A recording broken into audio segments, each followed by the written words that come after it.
నమస్తే, welcome to ABN business news. ఇక దేశీయ స్టాక్ మార్కెట్లు అతి భారీ నష్టాల్లో ప్రారంభమయ్యాయి. సెన్సెక్స్, నిఫ్టీ అతి భారీ నష్టాల్లో ట్రేడ్ అవుతున్నాయి. Power grid corporation, Coal India, ONGC, doctor Reddy's labs, Shriram finance షేర్లు లాభాల్లో ప్రారంభం కాగా M&M, Hero MotoCorp, Tata steel, SBI, Tata motors షేర్లు నష్టాల్లో ట్రేడ్ అవుతున్నాయి. సో ప్రజెంట్ మనం చూస్తే సెన్సెక్స్ 81,188 దగ్గర ట్రేడ్ అవుతోంది. ఇటు నిఫ్టీ 24,811 దగ్గర కొనసాగుతున్న పరిస్థితి కనిపిస్తోంది. ఇక మనతో మార్కెట్ కి సంబంధించి విశ్లేషణ అందించడానికి senior business analyst, economist doctor VVK Prasad గారు ఉన్నారు. అట్లాగే రాజేంద్ర గారు కూడా లైవ్ లో సిద్ధంగా ఉన్నారు. ఇద్దరికి నమస్తే అండి. ముందుగా రాజేంద్ర గారితో మాట్లాడదాం. రాజేంద్ర గారు, ఏం చెప్తారు సార్? నిన్న మార్కెట్ లో వచ్చిన మిడ్ క్యాప్ కరెక్షన్ దేన్ని సూచిస్తుందంటారు? తర్వాత పెరగటం అయిపోయినట్లేనా? ఎట్లా ఉంటుందంటారు? ఈ రోజు అయితే భారీ నష్టాలతో మార్కెట్లు స్టార్ట్ అయ్యాయి. మీ విశ్లేషణ ఏంటి?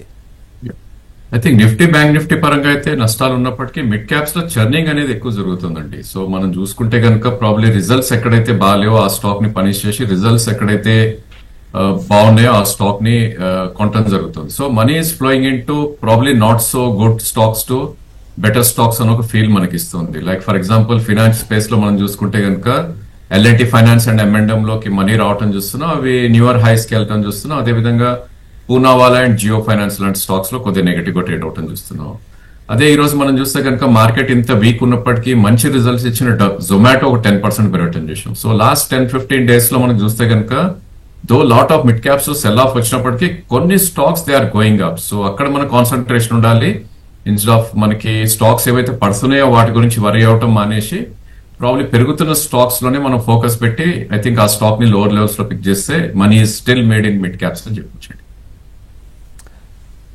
రైట్ ప్రసాద్ గారు, సార్ ఈ వారంలో వచ్చిన ఎకనామిక్ ఇండికేటర్స్ ఏవైనా ప్రతికూలంగా ఉన్నాయంటారా? అట్లాగే రిజల్ట్స్ ట్రెండ్ ఎలా ఉంది ఇప్పుడు?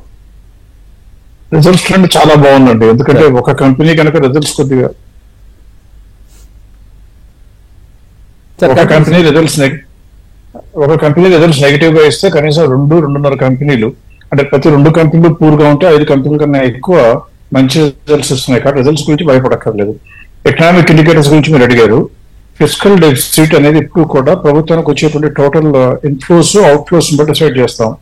అందులో మొదటి క్వార్టర్లో, అంటే జూన్ వరకు అయిపోయిన క్వార్టర్లో ఎలక్షన్స్ ఉండటంతో గవర్నమెంట్ ఎక్కువగా ఖర్చు పెట్టకుండా కేవలం 8.1% ఆఫ్ ద ఇయర్లీ టార్గెట్, అంటే మొత్తం మీద సంవత్సరానికి 1,00,000 కోట్లు ఎక్కువ ఖర్చు పెడదాం, వచ్చిన దానికన్నా ఎక్కువ అనుకుంటే అందులో కేవలం 8,000 కోట్సే ఖర్చు పెట్టింది. ఇది దేనికి ఇండికేషన్ అంటే ఈ క్వార్టర్లో, ఇప్పుడు జరుగుతున్న సెకండ్ క్వార్టర్లో రాబోయే రోజుల్లో వేగం పుంజుకోవటం ఖాయం. ఆ డౌట్ కూడా అక్కర్లేదు ఎవరికి. అందువల్ల ఇప్పుడు రిజల్ట్స్ ఎక్కువ బాగుంటాయి కార్పొరేట్ రిజల్ట్స్ లో. మరి ఆల్రెడీ తక్కువ ఉన్నాయి కాబట్టి జూన్ క్వార్టర్ రిజల్ట్స్ ఏమన్నా బాగాలేవా అని చూస్తే బాగాలేకపోవడం ఏమీ లేదు. ఎందుకంటే ఇన్కమ్ ట్యాక్స్ కానీ లేకపోతే GST కానీ కలెక్షన్స్ చూస్తే టోటల్ సెంట్రల్ గవర్నమెంట్ వచ్చిన ట్యాక్స్లు చూస్తే 24% పెరిగినాయి ఫస్ట్ క్వార్టర్ లో. ఏది ఇంత ఖర్చు తక్కువ పెడుతుంటే కూడా ప్రభుత్వం. అందువల్ల ఎకనామిక్ ఇండికేటర్స్ ఆర్ గుడ్. అందులో కూడా మరీ ఆశ్చర్యకరంగా ఇన్కమ్ ట్యాక్స్ దాదాపుగా 49-50% కూడా గ్రోత్ కనపడింది ఫస్ట్ క్వార్టర్ లో. సో దీన్ని బట్టి ఏంటంటే ఎకనామిక్ ఇండికేటర్స్ బాగాలేవనే డూయింగ్ వెరీ వెల్. రైట్. అట్లాగే ప్రసాద్ గారు, ఈ మైనింగ్ అండ్ మినరల్స్ లో స్కోప్ ఉంది అని మీరు చెప్తా ఉంటారు కదా, మరి కానీ ఈ మధ్యనే స్టేట్ గవర్నమెంట్ చూస్తే కనుక ట్యాక్స్ వేయొచ్చని కోర్టు జడ్జిమెంట్ కూడా ఇచ్చింది కదా, మరి ఎట్లా చూడాలంటారు దీన్ని? అవునండి. ఇప్పుడు యాక్చువల్లీ నేను స్క్రీన్ మీద కనుక చూస్తుంటే నేనేం చేశానంటే ఎక్కువ పెద్ద కంపెనీలు ఉన్నటువంటి కనీసం 5,000 కోట్లు ఉన్న కంపెనీలు ఎన్ని రిజల్ట్స్ డిక్లేర్ చేశాయో అలా కనీసం 3 కనుక డిక్లేర్ చేస్తే ఇండస్ట్రీస్ ప్రజెంట్ చేస్తుంటే మైనింగ్ ఎక్కువ చెప్తున్నట్టుగా చూస్తే బ్రహ్మాండమైన గ్రోత్ కనపడుతుంది. సేల్స్ పెరగకపోయినా ప్రాఫిట్ పెరిగింది.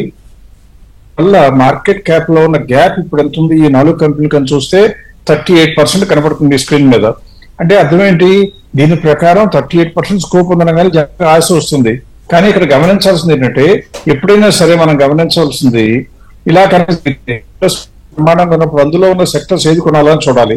అలా కనుక చూసినట్లయితే మైనింగ్ అండ్ మినరల్స్ లో ఇప్పుడు నేను స్క్రీన్ మీద చూపిస్తాను.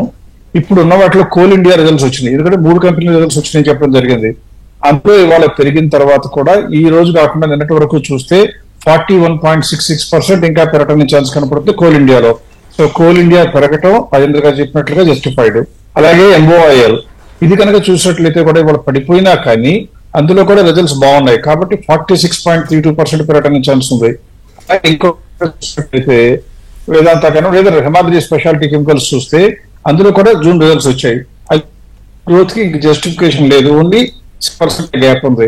అంటే మీరు సెలెక్టివ్ గా కొనాలి అంటే చేయాల్సింది ఏంటంటే ముందు మంచి కంపెనీలు సెలెక్ట్ చేయండి. మంచి కంపెనీల్లో ఇంకా స్కోప్ ఉన్నాయి కొనండి. అంతేగాని మంచి కంపెనీలు కదా నేరే పడితే అట్లా కొనకూడదు.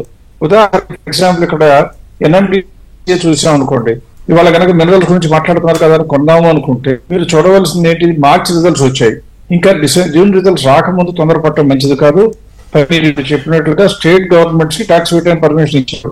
స్టేట్ గవర్నమెంట్లు ఒక గవర్నమెంట్ తర్వాత ఇంకో గవర్నమెంట్ ప్రజలకి ఫ్రీగా పంచిపెట్టడానికి పోటీలు పడుతున్నప్పుడు అన్ని వచ్చిన కోర్టు జడ్జిమెంట్ తో అవకాశం వస్తే ఖచ్చితంగా ట్యాక్స్ వేస్తారు, ఇవాళ కాకపోతే రేపు. అందువల్ల మినరల్ స్టాక్స్ లో కొనబోయే ముందు 1-2 సార్లు ఆలోచించుకోవడం మంచిది. మీరు కనుక ఆపుకోగలిగితే టెంప్టేషన్ ని ఆపుకుని వేరే సెక్టర్స్ వైపు చూడటం మంచిది. రైట్ రాజేంద్ర గారు, అయితే కోల్ ఇండియా పైన కూడా అంటే మనం చూస్తే కనుక ముందు నుంచి కూడా మీ అభిప్రాయం దీనికి సంబంధించి ఎట్లా ఉంటుందంటారు? అట్లాగే ఇన్వెస్టర్లు దీనిలో పొజిషన్ తీసుకోవచ్చు అంటారా ఇప్పుడున్నటువంటి మూమెంట్ లో? కోల్ ఇండియా మనం చార్ట్ పరంగా చూస్తే అండి ప్రాబ్లీ ఈ స్టాక్ హైయర్ హైస్ ఫార్మేషన్ జరుగుతుంది అండ్ అన్చార్టెడ్ జోన్ లో ఉంది. 2015 హై ఏదైతే ఉందో 450 బ్రేక్ అయినాక ఒక మేజర్ అప్మూవ్ వచ్చి ఇది 529 దాకా కూడా వెళ్ళటం చూసాం. సో ఇలాంటి స్టాక్స్ లో one of the best performing in PSU space and నిఫ్టీలో కూడా ఉన్న స్టాక్ కాబట్టి ప్రాబ్లమ్ ఉన్న ఎలక్షన్ రిజల్ట్స్ రోజు చూసినాం. జస్ట్ అబౌట్ 1.5 month మనకి ఏదైతే ఎలక్షన్ రోజు రిజల్ట్స్ వచ్చాయో అది మనం వెళ్ళి చూస్తే కనుక 25% కరెక్షన్ సింగిల్ డే పడుతుంది చూసాం. సో అలాంటి సర్ప్రైజెస్ ఉంటాయి కాబట్టి మేబీ మార్కెట్ లో డిప్ వచ్చినప్పుడు కొంటే ఇట్స్ గుడ్ ఐడియా నా ఉద్దేశం. సో 528 కరెంట్ మార్కెట్ ప్రైస్ ఉంది. 505 అనేది 20-day moving average and short term traders and investors కూడా అక్కడ కొనే ప్రయత్నం చేస్తారు. So at least first price point 505 పెట్టుకుని అండ్ 450 సెకండ్ ప్రైస్ పాయింట్ పెట్టుకుంటే కనుక that would be good entry point అంటాను. అండ్ ఇక్కడ నుంచి కూడా at least 20-25% in the next 4 quarters లో అప్ సైడ్ వెళ్ళే ఛాన్స్ అయితే కనిపిస్తుంది. ఓన్లీ ఆ డిప్స్ అనేది మనం we have to face that and కింద కొంటే కనుక విల్ మేక్ మోర్ మనీ ఇప్పుడు కొనేదానికన్నా. రైట్. అట్లాగే ప్రసాద్ గారు, అంటే కొన్ని కామెంట్స్ కూడా వస్తా ఉన్నాయి మనకు. అంటే పవర్ సెక్టార్ లో చూస్తే కనుక జేఎస్జేవిఎన్ అండ్ జేపీ పవర్ గురించి ఇన్వెస్టర్లు చాలా మంది అడుగుతా ఉన్నారు సార్, ఏం చెప్తారు దానికి సంబంధించి? ఇప్పుడు ఎక్కువ సెక్టర్ లో ఏ సెక్టర్ అయినా కూడా మొట్టమొదటి సెక్టర్ మొత్తం ఏ ఇన్వెస్టర్ కి సాధ్యం కాదు. అందువల్ల అందులో మంచి కంపెనీలు తక్కువలో ఉంటే కొనుక్కోవాలని చెప్తా ఉంటాం తరచి. ఇలా పవర్ జనరేషన్ లో కనుక మీరు చూస్తుంటే దాదాపుగా 9 కంపెనీలు రిజల్ట్స్ డిక్లేర్ చేయడం జరిగితే వాటిల్లో మొత్తం మీద చూస్తే ప్రాఫిట్ ఏమో డిఫరెన్స్ ఎంత వచ్చింది, మ్యాచ్ వచ్చింది. పైగా ఇండస్ట్రీ బ్రహ్మాండంగా ప్రాస్పెక్ట్స్ ఉన్నాయని చూస్తే 9,57,000 crores ఉంటే 973 9 కంపెనీలు చేస్తుంది. అంటే ఎంత అందులో 1.6 సెక్టర్ లో కొనాలి అంటే కొద్దిగా గొప్ప తెలివి తక్కువగానే వెళ్ళాలి. ఇప్పుడు ఎందువల్లనంటే ఇందులో స్కోప్ ఎక్కువ లేదు కాబట్టి. మీరు ఇందులో ఏ కంపెనీలు బాగున్నాయని చూస్తే మీరు 2 కంపెనీలు చెప్పారు. జయప్రకాష్ పవర్ వెంచర్స్ అన్నారు. పవర్ సెక్టర్ లోనే ఉన్న ఈ కంపెనీ చూస్తే 0.69% ఏమో సేల్స్ పెరిగితే 15.35% వరకు ప్రాఫిట్ పెరిగింది. అందువల్ల ఈ కంపెనీ మంచిది. అయినా కూడా ఇంకా ఇంకా మేము ఓకే ఎందుకు చెప్పలేదు అంటే బట్ టాప్ 10 లో కాలేదు కాబట్టి. బట్ అదర్వైజ్ కొనుక్కున్న వాళ్ళు ధైర్యంగా ఉంచుకోగలిగింది ఈ కంపెనీని.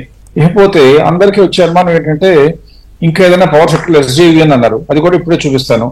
ఎస్జేవిఎన్ ఇంకా రిజల్ట్స్ వచ్చినాయో లేదో చూస్తే మార్చ్ రిజల్ట్స్ ఉన్నాయి కాబట్టి మనం వ్యూ తీసుకోవటం మంచి పద్ధతి కాదు. మార్చి రిజల్ట్స్ ప్రకారం చూస్తే 146 రూపాయలు ఇప్పుడు మార్కెట్ లో ఉంటే నిన్న వరకు 150 రూపాయలు ఫెయిర్ ప్రైస్, అంటే పెరగడానికి ఛాన్స్ లేదు. కాబట్టి ఎస్జేవిఎన్ అనేది కొనడానికి ఏ రకంగా పనికిరాదు. కానీ పవర్ సెక్టర్ లో ఉన్న పెద్ద పెద్ద కంపెనీలు అదాని ఎనర్జీ చూసారు కూడా స్క్రీన్ మీద బ్రహ్మాండ కనపడుతుంది. కానీ మా అంచనా ప్రకారం already very very over price కాబట్టి అది కొనడం అనవసరం. అలాగే అదాని గ్రీన్ ఎనర్జీ చూస్తే అది కూడా పెరిగిన తర్వాత 4% నెగిటివ్, అంటే పెరిగిపోయింది అనమాట ఉన్నదాల్సిన కన్నా ఎక్కువ. అలాగే అదాని పవర్ అది కూడా చూస్తే అది కూడా ఓవర్ ప్రైస్. అంటే మీరు అర్థం చేసుకోవాల్సినటి పవర్ సెక్టర్ లో ప్రస్తుతానికి జనరేషన్ ఉన్న కంపెనీల్లో ఇంకా ఎక్కువ స్కోప్ లేదు. పీపుల్ ఖచ్చితంగా అప్రమత్తంగా ఉండవలసిన అవసరం ఉందని మాత్రం చెప్పచ్చు. రైట్. అట్లాగే రాజేంద్ర గారు, ఈ పవర్ జనరేషన్ లో ఏమైనా మంచి ఆపర్చునిటీస్ ఇన్వెస్ట్ చేయడానికి ఉన్నాయంటారా? ఏం చెప్తారు, మీ సజెషన్ ఏంటి?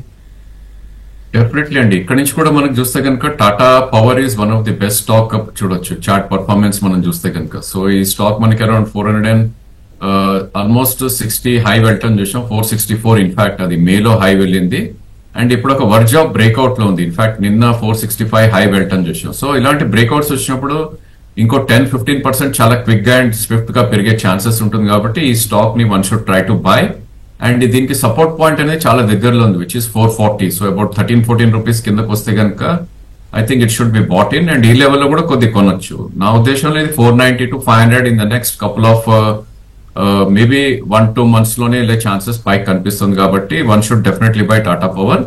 అండ్ కొద్దిగా రిస్క్ టేకర్స్ ఎవరైతే ఉంటారో నవా కూడా ఫోకస్ చేయొచ్చండి, ఎందుకంటే నవా స్టాక్ ఆఫ్ కోర్స్ 450-500 నుంచి ఆల్మోస్ట్ డబుల్ అయింది, 900 ఆ లెవెల్లో ట్రేడ్ అవుతుంది ఇప్పుడు. స్టిల్ దాన్ని కూడా 15% అప్ సైడ్ పొటెన్షియల్ ఉంది నెక్స్ట్ 1 year లో. సో సేఫ్ గా ఉండాలి ఎవరన్నా అనుకుంటే కనుక ప్రాబ్లీ నవాని కూడా చూడొచ్చు, బట్ మొత్తం ఇక్కడే కొనకూడదు, ఎందుకంటే ఇంత అప్మో వచ్చినాక రిట్రేస్మెంట్స్ కూడా ఉంటాయి. కాబట్టి మేబీ ఒక 50-60 రూపీస్ కిందకు వస్తే కనుక that will be good entry point అని నవాలో కూడా చెప్తాను. బట్ నవా అయితే రిస్క్ టేకర్స్ కి అండ్ సేఫ్ బెట్ ఉండాలి అనుకున్న investors or traders startup power ఉంటే it's a good idea. Right Prasad గారు, మీరు అంటే మనం రెగ్యులర్ గా మాట్లాడుకుంటాం ఈ డిఫెన్స్ కి సంబంధించి కావచ్చు, లేదంటే రైల్వేకి సంబంధించి ఈ 2 సెక్టార్లు బాగుంటాయని చెప్పేసి మొదటి నుంచి కూడా ఈ మధ్య కాలంలో మంచి పుంజుకున్నాయి, బాగున్నాయి. సో ఇప్పుడు కొద్ది కామెంట్స్ వస్తున్నాయి సార్, ఇటు డిఫెన్స్ సెక్టార్ లో రిజల్ట్స్ బాగున్నాయి అంటున్నారు కదా, మరి అందులో ఏవైనా మంచి కంపెనీలు సజెస్ట్ చేస్తారని అడుగుతున్నారు. ఇప్పుడు కూడా డిఫెన్స్ మాత్రం 2024 మార్చ్ రిజల్ట్స్ వచ్చిన తర్వాత ఆ టైంలో బ్రహ్మాండ స్కోప్ అనుకున్నాం. అనుకున్నదే తడవుగా అందరికీ అర్థమైపోయినట్లుగా విపరీతంగా పెరగడం జరిగిపోయింది. ఆ తర్వాత అందులో పెద్దగా ఇంకా స్కోప్ లేదు, ఎక్కువ కంపెనీలు కూడా అనుకోవడం జరిగింది.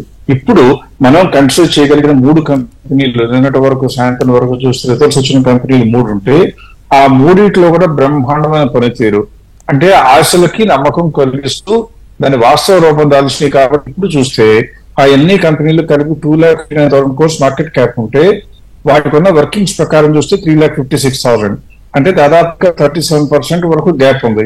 వెంటనే అనవచ్చు ఏంటంటే ఇందులో ఏది కొనుక్కోవచ్చు అని అడుగుతారు. ఇప్పుడు స్క్రీన్ మీద మీకు మనం ఇవాళ కన్సిడర్ చేసిన అన్ని లో ఉన్నటువంటి టాప్ 5 కంపెనీస్ గ్రీన్ కలర్ లో వేస్తున్నాం, అంటే మైనింగ్ అండ్ మినరల్స్ లో ఇది కొద్దిగా రిస్క్ ఉంటుందని చెప్పిన కాబట్టి ఆలోచించాలి. డేటా ప్యాటర్న్స్ 45% స్కోప్ ఉంది. బిఈఎల్ అది రిజల్ట్స్ వచ్చి 39% ఉంది. తర్వాత జేఎస్డబ్ల్యూ ఎనర్జీ పవర్ సెక్టర్ అనుకోండి. ఇలా మీరు చూడాల్సిన ఈ సెక్టర్ లో ఉన్నట్లు 2 మాత్రమే బాగున్నాయని చెప్పడం జరుగుతుంది. అందువల్ల ఎవరైనా సరే చూడవలసింది ఏ సెక్టర్ లో ఏ కంపెనీ కొనుక్కోవాలి అంటే బిఈఎల్ ఎందుకో ఆషామాషిగా చెప్పింది కాదు. మీరు ఇప్పుడు చూస్తే కనుక 24 జూన్ రిజల్ట్స్ వచ్చేసి కనపడుతుంది. అందులో మార్కెట్ రేట్ 311 ఉంటుందన్న అది 432 వరకు చేరడానికి అవకాశం ఉంది, అంటే 38% ఎక్కువ పెరగడానికి ఛాన్స్ ఉంది. డేటా ప్యాటర్న్స్ కూడా చెప్పడం జరిగింది, అది 3,165 నిన్న ఉంటే 4,600 ఈజ్ ద ఫేర్ ప్రైస్, కాబట్టి 45% ఉంది. అందుకే ఈ 2 చెప్పడం జరిగింది. ఆఖరిగా రిజల్ట్స్ వచ్చిన 3వ కంపెనీ చూస్తే జెన్ టెక్నాలజీస్. ఎందుకు ఈ పేరు చెప్పలేదు అంటే మీకే అర్థమవుతుంది. ఆల్రెడీ పెరిగిపోయింది ఒకటి, 1,702 నేను క్లోజింగ్ ప్రైస్ ఉంటే దాని యొక్క ఫేర్ ప్రైస్ ఎంత ఉంది 1,725, అంటే ఇంకా పెరగడానికి ఛాన్స్ ఉందా? లేదు.